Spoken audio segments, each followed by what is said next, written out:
আজি ৰাতিপুৱাই উঠি প্ৰথমে বাহি কামকেইটা শেষ কৰি লৈ চাউলৰ গুড়ি ফ্ৰিজৰ পৰা লৈ লৈছোঁ, লৈ বেজিকেইটা লৈ লৈছোঁ। বেজিৰ ভিতৰতে ক'লা ৰবাৰটো সেইটো ওলাই লৈছোঁ। সেইটো থাকিলে আৰু পিঠা বনাব নোৱাৰোঁ, সেইটো কাৰণে সেইটো হাতেদি ওলাই লৈছোঁ। ওলাই লৈ বেজিকেইটা ধুনীয়াকৈ চাবোন দি ধুই লৈছোঁ।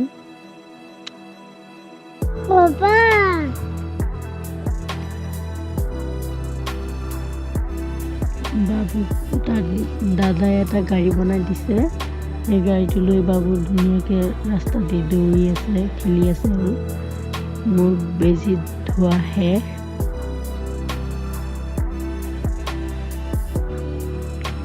বেজিকেইটা ঘৰত থৈ আহি গ'লোঁ জংঘলত। সেই কলপাত কাটি লৈ যাম, কলপাতত পিঠা বনাম। কলপাত কাটিবলৈ বাবুৰ দেউতাক গৈছে।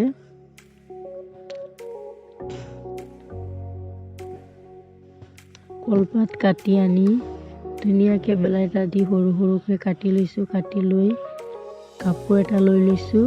কাপোৰ দি ধুনীয়াকৈ এটা এটাকৈ ইপিষ্ঠা সিপিষ্ঠাকৈ ধুনীয়াকৈ মুচি লৈছোঁ। ধূলি থাকিলে পিঠা বনালে, পিঠা খালে ধূলি লাগিব মুখত। এয়া মই পিঠা বনাবলৈ আৰম্ভ কৰি দিলোঁ। মোৰ শাহুমাকে মোক বেজিত দৌৰটো অলপ অলপকৈ ভৰাই দিছে, মই পিঠা বনাই আছোঁ।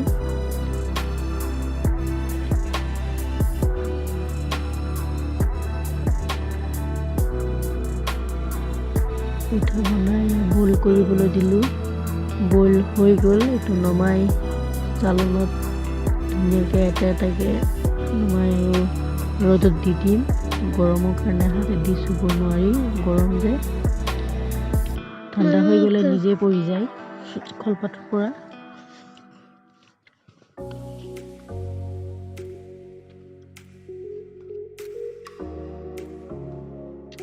মই ৰেডি হৈ গৈছোঁ আৰু মোৰ দেৱৰৰ ঘৰত। দেৱৰৰ ঘৈণীয়েকজনীয়ে মোৰ জাৱে কাপোৰ চিলাব দিব বোলে, কাপোৰখিনি গৈ আনিব লাগে।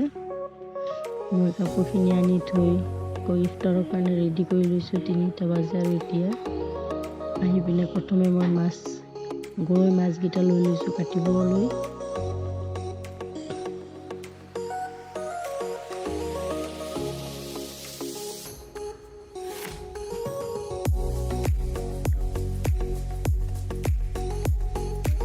গৰৈ মাছ পকাত ঘঁহি ওপৰ ক'লা ছালটো যে সেইটো যাব লাগে, নহ'লে কোনেও নাখায়।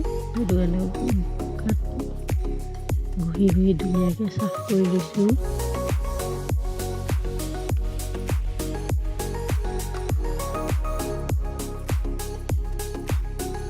মাছ কাটি থৈ আহি এইফালে ৰান্ধিবলৈ সকলোবিলাক কাটি বাচি ৰেডি কৰি লৈছোঁ। প্ৰথমে বন্ধাকবি কাটিছোঁ, তাৰপিছত পিঁয়াজ, নহৰু, কেঁচা জলকীয়া এইবিলাক কাটি ৰেডি কৰি লৈছোঁ। মই এইফালে খিচুৰি বহাই দিছোঁ। খিচুৰি ৰান্ধি থৈ আকৌ ওলকবি আৰু বন্ধাকবি বইল কৰি লৈছোঁ অলপমান। বইল কৰি এইফালে চব্জিও হৈ গ'ল। চব্জি নমাই কণী বইল কৰিবলৈ দি মই এইফালে কণীৰ কাৰণে পিঁয়াজ, আলু কাটি লৈছোঁ।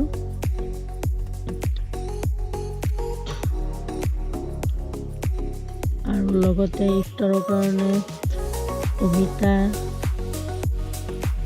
তিয়হ এইবিলাক ৰেডি কৰি লৈছোঁ কাটি, যাতে ইফতাৰৰ সময়ত খৰ্দ কৰিব নালাগে।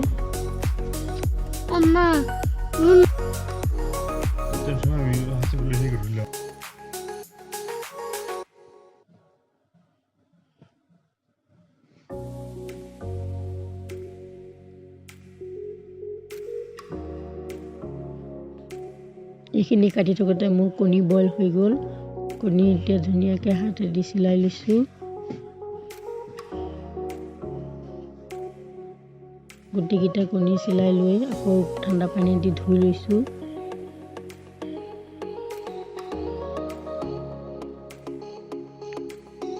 আসৰৰ আজান দিলে আহি পিনে পটককৈ নামাজটো পঢ়ি লৈ গৈ পিনে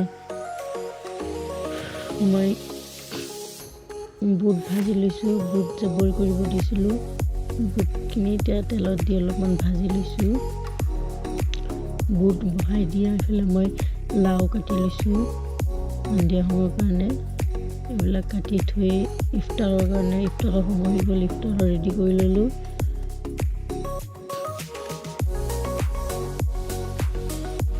ভিডিঅ'টো ভাল লাগিলে লাইক কৰিব, কমেণ্ট কৰিব আৰু নতুন নতুন ভিডিঅ' পাবৰ কাৰণে চেনেলটো ছাবস্ক্ৰাইব কৰিব।